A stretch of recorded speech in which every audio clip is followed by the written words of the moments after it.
बिस्मिल्लाहिर्रहमानिर्रहीम, अस्सलाम वालेकुम and welcome to let's obtain knowledge. आज हम देखने वाले हैं डेटाबेस मैनेजमेंट सिस्टम का लेक्चर नंबर 3। उसमें जो टॉपिक्स डिस्कस करेंगे सबसे पहले वो एक दफ़ा देख लेते हैं। सबसे पहले हम देखेंगे डेटाबेस आर्किटेक्चर, इसकी टाइप्स कौन सी होती हैं, डेटाबेस आर्किटेक्चर एक्चुअल में है क्या, इस पर बात करेंगे। उसके बाद हम देखेंगे एक्सटर्नल व्यू ऑफ डेटाबेस और लास्ट में देखेंगे कंसेप्चुअल व्यू ऑफ डेटाबेस। सबसे पहले मैं आप लोग को एक बात बता दूं कि जितने भी टॉपिक्स हम लोग फ़िलहाल इसके करेंगे, जैसे कि जो इंट्रोडक्टरी जो भी टॉपिक्स हैं वो सब सिर्फ और सिर्फ एज इंट्रोडक्शन लेंगे, ठीक है। बहुत ज़्यादा डीप डाइव करने की ज़रूरत नहीं है। ये सब्जेक्ट ही इस तरह का है, स्टार्ट से लेके एंड तक आप लोग को सिर्फ और सिर्फ इसके कॉन्सेप्ट्स लेने हैं, रट्टा बिल्कुल नहीं लगाना। क्योंकि कोई भी चीज़ हो, सिर्फ ये सब्जेक्ट नहीं, कोई भी चीज़ हो, जब आप रट्टा लगाते हैं तो वो बहुत शॉर्ट टाइम होती है, ठीक है। वो बहुत जल्दी आप लोग को भूल जाती है। तो इसलिए रट्टा तो इस सब्जेक्ट को तो बिल्कुल लगाना ही नहीं है, ठीक है। सिर्फ टॉपिक नेम देखना है, उसके बाद आपको जहाँ मर्जी से समझ आती है, गूगल से आती है, यूट्यूब से आती है, बुक रीड करके आती है, जहाँ से भी आती है, ठीक है। आप लोग सिर्फ उस टॉपिक को क्लियर करें कि एक्चुअल में इसका मतलब क्या है। जो जो इतनी लंबी लंबी डिटेल्स आपको दी हुई होती हैं उन्हें पढ़ने की ज़रूरत नहीं है, ठीक है। बस एक दफ़ा रीड सारा किया करें, लेकिन उसमें उसे देख के घबरा नहीं जाना कि इतना लंबा लंबा है तो इसमें क्या होगा और समझ नहीं आ रही, इसकी टर्म्स नहीं समझ आ रही। उस सब को आपने किसी में भी परेशान नहीं होना, ठीक है। सिर्फ आपने अपना कॉन्सेप्ट क्लियर करना है। सबसे पहला टॉपिक हमारे पास है डेटाबेस आर्किटेक्चर। अब आर्किटेक्चर वर्ड सुनने से ही हमारे माइंड में एक पिक्चर बन रही है कि आर्किटेक्चर का मतलब ये है कि किसी भी चीज़ का स्ट्रक्चर, उसकी लेआउट, उसका फंक्शन, वो सब कुछ आर्किटेक्चर में आता है, ठीक है। तो सेम यही चीज़ इधर यूज़ हो रही है डेटाबेस आर्किटेक्चर में। अब डेटाबेस आर्किटेक्चर का मतलब ये है कि कोई भी डेटाबेस, उसकी डिज़ाइन, उसकी इम्प्लीमेंटेशन, उसकी डेवलपमेंट, उसकी मेंटेनेंस, सब कुछ किस तरह से होगा, उसमें क्या प्रोसेसेस होंगे, क्या रूल्स लगेंगे, ये सब कुछ डिफ़ाइन होता है डेटाबेस आर्किटेक्चर में। इसकी सिंपल सी डेफिनेशन इधर मैंने लिखी है, आप लोग एक दफ़ा वो देख लें। Database architecture focuses on the design, development, implementation and maintenance of computer programs that store and organize the information for businesses, agencies and institutions. अब यहाँ पे बहुत ज़्यादा डिटेल लिखी हुई है हमारे हैंडआउट्स में, उसे इतना उसमें घुसने की ज़रूरत नहीं है, आप कह सकते हैं ये, क्योंकि बहुत ज़्यादा डिटेल है, आपका कॉन्सेप्ट ख़राब हो जाएगा, ठीक है। सिंपल सा आप डेटाबेस आर्किटेक्चर की डेफिनेशन करें, क्योंकि जब ये क्लियर होगी तो आपको सारी चीज़ समझ आ जाएगी। जो नीचे जितना कुछ भी लिखा हुआ है उस सब का मतलब यही है कि डेटाबेस आर्किटेक्चर एक्चुअल में होता क्या है, ठीक है। उसकी हिस्ट्री है थोड़ी सी, वो मैं आप लोग को अलग से दिखाती हूँ। अच्छा, ये है डेटाबेस आर्किटेक्चर। डेटाबेस का 3 लेवल आर्किटेक्चर, जो अभी स्टैंडर्ड आर्किटेक्चर है वो है 3 लेवल आर्किटेक्चर। अब 3 लेवल आर्किटेक्चर कैसे बना, क्या उसकी थोड़ी सी छोटी छोटी चीज़ें उसकी लिखी हुई हैं इधर, वो एक दफ़ा देख लेते हैं। डेटाबेस टास्क ग्रुप ने 1971 में एक प्रपोजल पब्लिश किया था, वो cabinet architecture for database systems के लिए, ठीक है। अच्छा, उसे अपॉइंट किया था conference on data system and languages ने। इसी तरह का एक और प्रपोजल 1975 में आया, जो लॉन्च किया था अमेरिकन नेशनल स्टैंडर्ड इंस्टीट्यूट की standards planning and requirement committee ने, ठीक है। ये सारी टर्म्स आप लोग याद कर लें तो बहुत अच्छी बात है कि किस कंपनी ने क्या किया था और कौन सी डेट थी, ये सब कुछ। लेकिन अगर नहीं भी करते हैं तो आप सिर्फ ये या अपना हिस्ट्री आपके माइंड में क्लियर होनी चाहिए, वैसे अपने नॉलेज के लिए, ठीक है, कि किस तरह से आर्किटेक्चर बना था, ठीक है। अब उन 2 रिपोर्ट्स की, जो एक 1971 में डेटाबेस टास्क ग्रुप ने की थी और एक अमेरिकन नेशनल स्टैंडर्ड इंस्टीट्यूट ने जो 1975 में पब्लिश की थी, इन दोनों रिपोर्ट्स को मिला के, क्योंकि उन दोनों में यही डिफाइन किया गया था कि डेटाबेस के 3 लेवल्स होते हैं, ठीक है, आर्किटेक्चर के 3 लेवल्स होते हैं। उन दोनों को मिला के उनका जो रिज़ल्ट निकला वो 3 लेवल आर्किटेक्चर था। अब 3 लेवल आर्किटेक्चर जो है फ़िलहाल, मतलब कि जो अभी मॉडर्न डेटाबेस आर्किटेक्चर यूज़ हो रहा है वो यही है, 3 लेवल आर्किटेक्चर ही है। इसका मतलब ये है कि डेटा इसमें डिफाइन किया गया था कि डेटाबेस को हम 3 लेवल्स पे देख सकते हैं, ठीक है। उन्हीं मॉडल्स को आगे फिर डिपिक्ट किया जाता है 3 लेवल स्कीमा से, ठीक है। Models refer to the structure of the database not the data stored in it. ठीक है, ये याद रखना है कि स्ट्रक्चर की बात हो रही है यहाँ पे मॉडल्स में। ठीक है, ये नहीं बता रहे कि डाटा उसमें क्या स्टोर है किस तरह से, सिर्फ ये स्ट्रक्चर है कि 3 लेवल्स होंगे। उसके लेवल कौन कौन से होंगे? एक होगा एक्सटर्नल, एक होगा इंटरनल व्यू और कंसेप्चुअल, और एक होगा फिजिकल व्यू। ठीक है, अच्छा वो बाद में डिटेल देखेंगे, लेकिन फिलहाल आप ये देखें कि 3 लेवल्स हैं उसके, एक इंटरनल, एक्सटर्नल एंड फिजिकल। जो स्ट्रक्चर होता है ना, मतलब कि कोई भी डाटा किस तरह से स्टोर होगा, उसका जो स्ट्रक्चर होता है उसे कहते हैं इंटेंशन ऑफ द डेटाबेस और डेटाबेस स्कीमा। ठीक है, ये बात याद रखनी है, ये बहुत इंपॉर्टेंट है। जो हैंडआउट्स से जब मैं दिखा रही थी तो वहाँ पे भी उन्होंने ये बात मेंशन की हुई है। आई थिंक इधर ही है कहीं। अच्छा, ये वो हिस्ट्री वाला जो इधर, ये सारी उन्होंने हिस्ट्री बताई हुई है। ठीक है, ये उधर से मैंने आपको दिखा दिया, वहाँ पे बहुत ब्रीफ करके सारी डिटेल लिखी हुई है, तो इसलिए मैं वहाँ से आपको दिखा रही हूँ। वो भी बिल्कुल सारी सेम चीज़ें हैं। ठीक है, ये इंटेंशन और एक्सटेंशन जो यहाँ पे बता रहे हैं ना, ये यहाँ पे बहुत ईजी वे में लिखी हुई है, इसलिए मैं आप लोग को यहाँ से पढ़ा रही हूँ। ठीक है, अब इंटेंशन ऑफ द डेटाबेस होता है स्ट्रक्चर डेटाबेस का। ठीक है, और डेटाबेस का जो स्ट्रक्चर होता है वो एक ही दफ़ा डिफाइन होता है। एक दफ़ा डिफाइन हो जाए तो उसके बाद उसे चेंज नहीं कर सकते। ये बात बहुत इंपॉर्टेंट है, एमसीक्यूज भी आ सकता है, क्वेश्चन भी आ सकता है। ठीक है, इस बात को हमेशा याद रखना है, और बिल्कुल कंसेप्चुअल ये बात है, इसे भूलना नहीं है कि जब एक दफ़ा किसी भी डेटाबेस का स्ट्रक्चर आप लोगों ने बना दिया, फिर उसके बाद उसे चेंज नहीं कर सकते। और उसके बाद जब डाटा स्टोर करते हैं उसमें, मतलब जो किसी भी जगह पे डाटा स्टोर होता है उसमें डेटाबेस में, वो होती है एक्सटेंशन ऑफ डेटाबेस। ठीक है, और वो चेंज हो सकती है। अब एक्सटेंशन ऑफ डेटाबेस परमानेंट नहीं होती, क्योंकि डाटा तो साथ साथ अपडेट होता रहता है, उसमें चेंजिंग्स आती रहती हैं, लेकिन स्ट्रक्चर एक दफ़ा जो बन गया बस वो बन गया।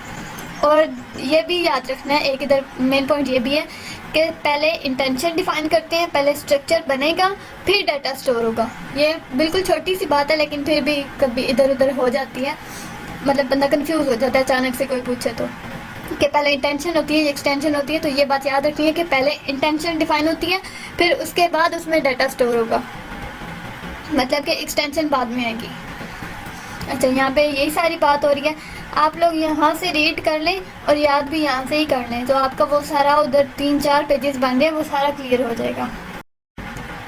अच्छा जी, अब इस डायग्राम को बहुत ध्यान से देखना है। ऊपर जो बात हो रही थी 3 लेवल आर्किटेक्चर की, वो सुन के आपके माइंड में आ रहा होगा कि आखिर ये 3 लेवल्स हैं क्या। तो वो यहाँ से जब इस डायग्राम को समझ लेंगे तो आगे इनकी डिटेल भी करना आसान हो जाएगी, और ऊपर से वो सारा जो ऊपर हम सारा पढ़ के आए हैं उसकी हिस्ट्री में 3 लेवल आर्किटेक्चर की डिटेल में, वो सब भी क्लियर हो जाएगा। नीचे से ऊपर जाएंगे, यहाँ से डेटाबेस से रीड करना स्टार्ट करेंगे। डेटाबेस, ये एक्चुअल डेटाबेस है, कोई भी जो भी हम लोग बना रहे हैं। लेट्स सपोज कि हम एक स्कूल का डेटाबेस बना रहे हैं या कॉलेज का बना रहे हैं। ठीक है, वो सारा ये हमारे पास डेटाबेस है एक्चुअल। अब उसका जो फर्स्ट लेवल है वो है इंटरनल लेवल। इंटरनल लेवल पे क्या होता है कि कोई भी डाटा किस तरह से स्टोर होगा डेटाबेस पे। इंटरनल लेवल स्टोरेज से रिलेट करता है। ठीक है, कौन सा डाटा किस ड्राइव पे, किस डिस्क पे, कितना किस तरह से स्टोर होगा, ये सारा कुछ फिजिकल स्टोरेज स्ट्रक्चर जो होता है ना डेटाबेस का या डाटा का, वो सब इंटरनल लेवल पे होता है। ठीक है, उसके बाद आ जाता है कंसेप्चुअल लेवल। कंसेप्चुअल लेवल में एक्चुअल डाटा, मतलब कि कौन सा डाटा स्टोर करेंगे। लाइक जैसे मैंने पहले कहा है कि स्कूल का या कॉलेज का हम डाटाबेस बना रहे हैं, तो अब उसमें स्कूल कॉलेज के कौन से डिपार्टमेंट्स होते हैं। एग्ज़ाम डिपार्टमेंट होता है, एडमिशन्स डिपार्टमेंट होता है, टीचर्स होते हैं, और चलिए टीचर्स तो एंटिटीज बन गई, लाइब्रेरी होती है। ठीक है, लाइब्रेरी का जो सिस्टम होता है वो होता है। अब अगर कॉलेज का पूरे कॉलेज का डाटाबेस है तो इसमें ये सारे डिपार्टमेंट्स इंक्लूड होंगे। ठीक है, तो अब कंसेप्चुअल लेवल पे देखा जाता है कि कौन कौन से डिपार्टमेंट्स जिनका हमने डाटा स्टोर करना है और क्या क्या डाटा स्टोर करना है। लाइक पहले डिफाइन करेगा कि लाइब्रेरी का भी डाटा स्टोर करना है, एडमिशन्स का भी और एग्जाम्स का भी। ठीक है, ये 3 हो गए। और अब उसके अंदर देखेंगे कौन कौन सा डाटा स्टोर करना है। मतलब कि अब अगर किसी एक स्टूडेंट का डाटा स्टोर कर रहे हैं तो पता होना चाहिए वो यहाँ पे कंसेप्चुअल लेवल पे डिफाइन होगा कि उसका नेम देना है, उसकी डेट ऑफ बर्थ देनी है, उसका एड्रेस देना है, उसके मार्क्स देने हैं, उसकी प्रीवियस हिस्ट्री देनी है या नहीं देनी। ये सारी चीज़ें कंसेप्चुअल लेवल पे डिफाइन होगी। होप सो आपको क्लियर हो गया होगा। ठीक है, अब कंसेप्चुअल लेवल पे जो लोग काम करते हैं वो होते हैं डेटाबेस एडमिनिस्ट्रेटर, जो पूरे डेटाबेस को मैनेज कर रहे होते हैं, जिन्होंने रूल्स डिफाइन करने होते हैं कि क्या चीज़ कैसे होगी। ठीक है, और सिस्टम एडमिनिस्ट्रेटर, ये दोनों मिलकर कंसेप्चुअल लेवल पे काम करते हैं। ये इनकी डिटेल आगे जाके देखेंगे तो बिल्कुल क्लियर हो जाएगा। लेकिन जब भी कोई भी चीज़ समझने लगे तो उसकी रियल लाइफ एग्जांपल अपने माइंड में बिठा लिया करें। जैसे कि अभी मैंने कॉलेज की एग्जांपल दिया, तो अब आप जब भी इन चीज़ों को रीड करेंगे तो आप अपने माइंड में कॉलेज को रखें, ठीक है, उसका डाटाबेस रखें, उसकी एंटिटीज रियल लाइफ में हम लोगों ने देखी हुई है ना, तो वो सही से अच्छे से क्लियर हो जाती है चीज़। उसके बाद आ जाता है एक्सटर्नल लेवल। एक्सटर्नल लेवल होता है किसी भी यूज़र का व्यू, ठीक है, डेटाबेस बन गया, उसके सारी चीज़ें डिफाइन होगी, बस आप समझने के ऊपर से जिसको जो डाटा चाहिए वो सब कुछ एक्सटर्नल लेवल पे होता है। उसका डिज़ाइन से कोई लेना देना नहीं होता। एक्सटर्नल व्यू पे जितने भी यूज़र्स आ रहे हैं उनका डिज़ाइन से, इम्प्लीमेंटेशन से, उसके रूल से किसी चीज़ का कोई लेना देना नहीं होता, ठीक है। क्यूरीज के थ्रू या जिस तरह से भी रिट्राइव करना डाटा, ठीक है, वो आके डाटा ले लेंगे। अब एक्सटर्नल लेवल जो होता है वो डिफरेंट यूज़र्स का लेवल होता है, ठीक है। यूज़र्स किस तरह से डाटाबेस को यूज़ कर रहे हैं ये डिफाइन होता है एक्सटर्नल लेवल पे। ये अभी आगे जाके नीचे रीड करेंगे तो ये चीज़ भी क्लियर हो जाएगी। होप सो आप लोग को यहाँ तक बहुत अच्छे से समझ आ रही है, और जो चीज़ नहीं समझ आ रही आप मुझसे फ्रीली पूछ सकते हैं, ठीक है।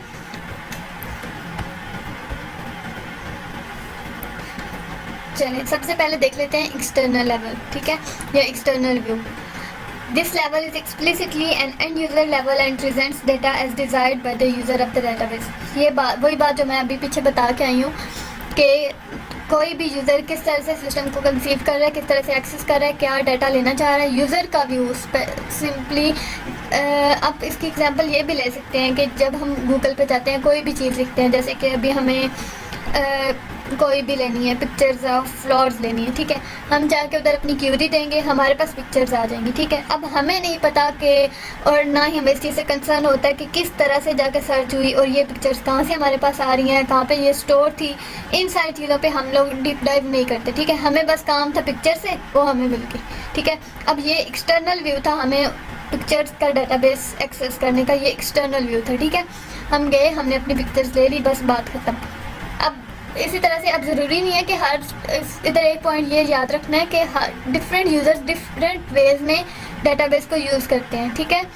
जैसे कि अभी हमें पिक्चर चाहिए थी तो हमने पिक्चर्स ली हैं। अब उसी गूगल पे जिस किसी को कोई वीडियो चाहिए तो वो जाके वीडियो भी टाइप कर सकता है, उसे वीडियोस मिलेंगे, उसे पिक्चर से कोई लेना देना नहीं है, ठीक है। जो कंप्यूटर साइंस के स्टूडेंट्स हैं वो कंप्यूटर रिलेटेड उधर क्यूरीज डालेंगे गूगल पे, उन्हें मेडिकल रिलेटेड चीज़ों से कोई लेना देना नहीं है एट स्पेसिफिक टाइम, ठीक है। बाद में कभी पढ़े तो वो अलग बात है, ठीक है। इधर कहने का मकसद ये है कि डिफरेंट यूज़र्स डिफरेंट वेज में सिस्टम को कंसीव करते हैं। ओवरऑल जो कंप्लीट डाटा होता है वो प्रोवाइड नहीं किया जाता हर यूज़र को, ठीक है। अब अगर आप गूगल पे जा रहे हो, आप उन्हें कह रहे हो कि हमें पिक्चर ऑफ फ्लावर्स दें, तो वो ये नहीं करेंगे कि उनके पास जितनी भी चीज़ों की पिक्चर्स हैं या जितना भी उनका डाटा है वो सारा आपको दे दें। वो सिर्फ आपको आपकी क्यूरी रिलेटेड चीज़ें ही देंगे। बहुत टफ ये साइंस नहीं है, बहुत इजी सा कॉन्सेप्ट है, लेकिन मैं कोशिश कर रही हूँ कि आपको अच्छे से समझ आ जाए, ठीक है। क्लियर हो गया होगा आई एम श्योर। अच्छा यहाँ से देख लेते हैं, ये जो मैं आपको चीज़ दिखा रही हूँ यहाँ पे सब कुछ बहुत इजी लिखा हुआ है, मुझे बहुत पर्सनली मुझे रीड करने में इजी लगता है, इसलिए मैं आप लोग को भी यहाँ से दिखा रही हूँ, ठीक है। अब वहाँ पे ना उन्होंने अजीब तरह से बताया, वैसे बुरी बात है ऐसे कहना, लेकिन ना मतलब वर्ड्स उन्होंने अजीब यूज़ किए हुए, टर्म्स अजीब है, ये इतना लंबा कुछ उन्होंने दिया है, ठीक है। वो सारी चीज़ हम यहाँ से देख सकते हैं, और इसकी एग्जांपल अगर देखनी है तो वो रियल लाइफ एग्जांपल्स आप कोई भी बना सकते हैं। जब आपको कॉन्सेप्ट क्लियर होगा तो आप एग्जांपल कोई भी आपके माइंड में आ जाएगा, आप लिख लेंगे, ठीक है। अब देखें external level view. The external level consist of different external views of the database. Each external view is the view of particular user about the system. Different user conceive system in different ways। ये सारी वही बातें हैं जो मैं उधर बता के आई हूँ। अच्छा इधर उन्होंने एग्जांपल क्या दी हुई है कि डिफरेंट व्यूज़ में have different representation of the same data. मतलब डाटा सेम है लेकिन उसकी रिप्रेजेंटेशन डिफरेंट लोगों के लिए डिफरेंट हो सकती है। फॉर एग्जांपल एक कोई भी यूज़र जो है वो ये सोचता है कि जो डेट्स होती हैं वो मंथ, डे एंड ईयर, पहले मंथ आता है, फिर डे आता है, फिर ईयर आता है, ठीक है। इस फॉर्मेट में स्टोर होनी चाहिए। अब हर किसी की मर्ज़ी होती है, किसी भी तरह से डेट स्टोर कर सकते हैं, लेकिन कोई एक यूज़र कहता है कि मंथ पहले आए, फिर डे आए, फिर ईयर आए, ठीक है। और हो सकता है दूसरा सोच रहा हो कि पहले ईयर आए, फिर मंथ आए और फिर डे आए। इस तरह से बात तो एक ही है, डेट तो सेम ही है, लेकिन डिफरेंट यूज़र उसे डिफरेंट तरह से यूज़ कर रहे हैं, ठीक है। अब एक और चीज़ इधर आती है वर्चुअल और कैलकुलेटेड डाटा। वर्चुअल डाटा होता है जो इट्स सेल्फ स्टोर होता है, ठीक है। जैसे कि स्टूडेंट की आपका टोटल मार्क्स स्टोर है, ठीक है। अब अगर हमें एवरेज लेनी है, उसके जो टोटल मार्क्स है वो वर्चुअल डाटा है, ठीक है। अब हम चाहते हैं कि हमें उसके एवरेज मार्क्स भी पता चलें, ठीक है। हम उसके हर सब्जेक्ट के तो हमारे पास एज वर्चुअल डाटा स्टोर है ना, मतलब मार्क्स उसके हर सब्जेक्ट में स्टोर है हमारे पास। अब अगर हमने एवरेज लेनी है तो हम उन सारे मार्क्स को कैलकुलेट करके, मतलब उसके ऊपर प्रोसेसिंग करके हम उसकी एवरेज निकाल सकते हैं। जो अब हम एवरेज निकालेंगे वो हमने कैलकुलेशन के बाद निकाली है, तो वो हमारा कैलकुलेटेड डाटा है, ठीक है। जो डाटा इटसेल्फ स्टोर होता है वो होता है वर्चुअल डाटा, और जो डाटा हम कैलकुलेट करते हैं उस वर्चुअल डाटा को यूज़ करके वो होता है कैलकुलेटेड डाटा, ठीक है। जो एक्सटर्नल लेवल होता है वो डिस्क्राइब होता है एक्सटर्नल स्कीमा में। स्कीमा होती है डेटाबेस की डेफिनेशन, मतलब उसके स्ट्रक्चर की डेफिनेशन। अच्छा, उसके बाद उसे कहते हैं सब स्कीमास भी उसे कहते हैं, ठीक है। एक्सटर्नल लेवल तो हो गया क्लियर। उसके बाद आ जाता है कंसेप्चुअल और लॉजिकल व्यू। ये बात भी मैं ऊपर आपको बता चुकी हूँ कि conceptual level contains the definition of all the data to be stored in the database and also contain rules and information about that structure and that type of data, ठीक है। अच्छा, इसका मतलब ये है, जैसे मैं ऊपर पहले आपको बताया है कि कंसेप्चुअल लेवल या फिर लॉजिकल लेवल पे हम देखते हैं कि कौन सा डाटा स्टोर होगा और किस तरह से स्टोर होगा, उसके ऊपर रूल्स कौन से लगेंगे, उसके ऊपर कंस्ट्रेंट्स कौन सी लगेंगी, ये सब कुछ होता है लॉजिकल और कंसेप्चुअल लेवल पे। आप ये भी कह सकते हैं कि जो कंसेप्चुअल लेवल होता है ये एक्चुअल डाटा इसके पास होता है, ठीक है। अब ये जो ऊपर मैं एग्जांपल दे रही थी कि क्या क्या चीज़ें स्टोर करनी है, वो सब कुछ यहाँ पे डिफाइन होता है। ये देखें व्यू 1 में, एक सेकेंड, ये कंसेप्चुअल लेयर ये, ठीक है। नेम हो रहा है, डेट ऑफ बर्थ हो रही है, डिपार्टमेंट नंबर हो रहा है। ये कंसेप्चुअल लेवल पे डिफाइन हुआ था कि यहाँ पे हमें एड्रेस वगैरह नहीं चाहिए या कुछ भी, मतलब इस किसी भी स्टूडेंट की हमें सिर्फ नेम चाहिए, डेट ऑफ बर्थ चाहिए और डिपार्टमेंट नंबर चलें, ये एम्प्लॉयज़ का डाटा है, चलें। ये सब कुछ इस लेवल पे कंसेप्चुअल लेवल पे डिफाइन हुआ कि हमें सिर्फ ये 3 चीज़ें चाहिए, ठीक है। अब यही अगर हम चाहते हैं कि हमारे पास एड्रेस भी स्टोर हो, तब भी वो भी हम कंसेप्चुअल लेवल पे जाके डिफ़ाइन करेंगे कि जी हर एम्प्लॉय का या हर स्टूडेंट का जिसका भी हम डेटाबेस बना रहे हैं उसका हमें एड्रेस भी चाहिए। ये सब कुछ स्टोर होता है कंसेप्चुअल लेवल पे, ठीक है। और साथ में ये कंस्ट्रेंट्स भी, जो जितने भी रूल्स डिफ़ाइन होते हैं वो सब कुछ भी इधर ही लगता है, मतलब कि कंसेप्चुअल लेवल पे डिफ़ाइन होता है। कंस्ट्रेंट्स आगे जाके हम पढ़ेंगे, इंटेग्रिटी और एंटिटी और वो सारा कुछ वो बाद में देखेंगे, ठीक है। यहाँ पे डिफाइन होता है कि किन रूल्स के अकॉर्डिंग डाटा इंसर्ट करना है। रूल्स का क्या मतलब है कि यहाँ पे ये देखें डेट्स स्टोर हो रही हैं न्यूमेरिक वैल्यूज़ में, ठीक है, 010580। अब ये यहाँ पे रूल लगा हुआ है कि कोई भी डेट टेक्स्ट फॉर्म में आप नहीं लिख सकते, ठीक है। ये रूल भी कंसेप्चुअल लेवल में ही डिफाइन हुआ है, ठीक है। अब डिपार्टमेंट नंबर भी हमने न्यूमेरिक वैल्यू देना है, वो भी यहाँ पे ही डिफाइन हुआ, इसी लेवल पे डिफाइन हुआ है। अच्छा, ये नीचे लिखा हुआ है कि कंसेप्चुअल लेवल क्या क्या चीज़ें रिप्रेजेंट करता है। ये आप रीड करेंगे तो आपको सारा कंसेप्ट और ज़्यादा क्लियर हो जाएगा। All entities, their attributes, their relationships. जो मैंने ऊपर बात की थी कि किसका डाटा स्टोर करना है, कितना करना है और किस तरह से करना है, वो सब कुछ कंसेप्चुअल लेवल पे डिफाइन होता है। उसके बाद कंस्ट्रेंट्स कौन सी लगेंगी, उसके ऊपर रूल्स कौन कौन से लगेंगे, वो सब कुछ भी कंसेप्चुअल लेवल पे डिफाइन होता है। Semantic information about the data, ठीक है। सिमेंटिक्स भी, सिंटेक्स होता है, रूल्स होते हैं, ठीक है, किन रूल्स के अकॉर्डिंग आपने डाटा को इंसर्ट करना है। सिक्योरिटी एंड इंटेग्रिटी इंफॉर्मेशन, ये सब कुछ भी कंसेप्चुअल लेवल पे हम डिफाइन करते हैं। यहाँ पे जो कुछ भी दिया हुआ है ये सब कुछ वही वाली बातें हैं, उधर की पॉइंट्स लिखे हुए थे तो वो मैंने उधर आप लोग को बता दिया, ठीक है। अच्छा, ये देखें इंटेंशन ऑफ द डेटाबेस। ये भी डेटाबेस का स्ट्रक्चर डिफाइन करता है कंसेप्चुअल स्कीमा, मतलब कि क्या डाटा किस तरह से स्टोर हो रहा होगा, वो सब कुछ कंसेप्चुअल स्कीमा पे डिफाइन होता है। बस ये सारी बातें थी। आज का लेक्चर हमारा ख़त्म हो रहा है। इसमें जो भी चीज़ आप लोग को समझ नहीं आई, मैंने कोशिश तो की है एक एक चीज़ खोल के बताऊँ, इसीलिए लेक्चर थोड़ा लंबा हो गया। लेकिन आप लोग अच्छे से सुने, समझने की कोशिश करें, रियल लाइफ एग्जांपल्स यूज़ करें, तो आप लोग को सब कुछ बहुत अच्छे से समझ आएगा। फिर भी कुछ समझ नहीं आया या जहाँ पे कहीं पे मुझे आप लोग को मेरी डेफिशिएंसी लगती है, वो आप लोग मुझे बता सकते हैं फ्रीली। और कोई टिप्स हों जहाँ पे आपको लगता है कि मैं इम्प्रूव कर सकती हूँ, तो वो भी आप लोग मुझे आराम से दे सकते हैं, ठीक है। पॉजिटिव नेगेटिव हर तरह के रिमार्क्स देने की आपको खुली इजाज़त है, ठीक है। लेकिन दिया ज़रूर करें, समझ आ जाती है, पता चल जाता है कि हम किस तरह से करवा रहे हैं, ठीक है। Thank you so much for watching. Stay blessed, stay happy. अल्लाह हाफिज़।